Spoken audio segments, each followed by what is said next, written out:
Number 3, body odor changes. Like suddenly things smell funky. Like, what is going on? Why are you having sweating in your armpits you may not have had? Why are you having BO even in the vulvar tissue and the hair? I mean, things can change from a body odor standpoint. The microbiome on your skin, and a microbiome is the bacteria that's on the skin.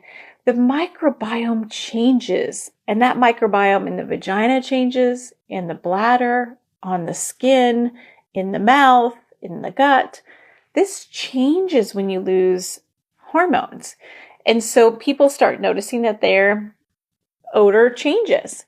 Okay, number 4, surprising or embarrassing symptom, your labia shrinking. Yep, your labia don't disappear, although they can get pretty darn small, but literally shrinking and becoming smaller. So when you were in puberty, you had labia minora that were very, very small, and they kind of expanded and got larger due to the surging hormones.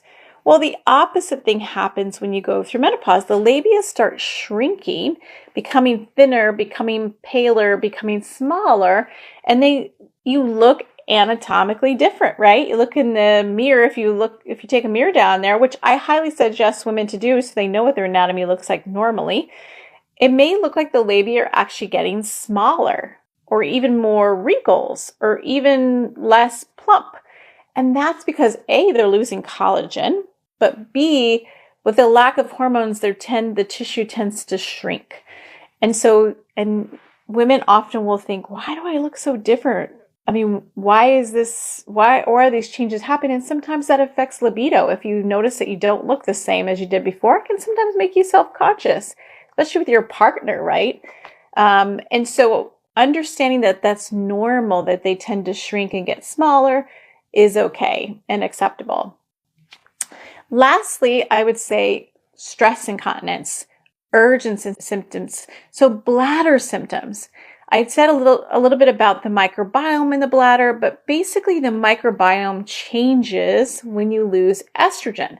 And so because of that, you're more susceptible to infection. So women get more UTIs in menopause, even recurrent UTIs, because they don't have that nice bacterial composition to prevent UTIs.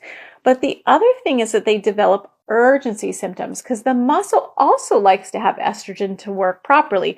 So the muscle under the bladder that helps control when you're going to cough and then your muscle squeezes and says it's not the time to leak, that muscle becomes relaxed, and also it doesn't necessarily contract appropriately. So some women get urgency symptoms where the muscle is actually contracting and making them feel like they have to pee, even though they may not get much out.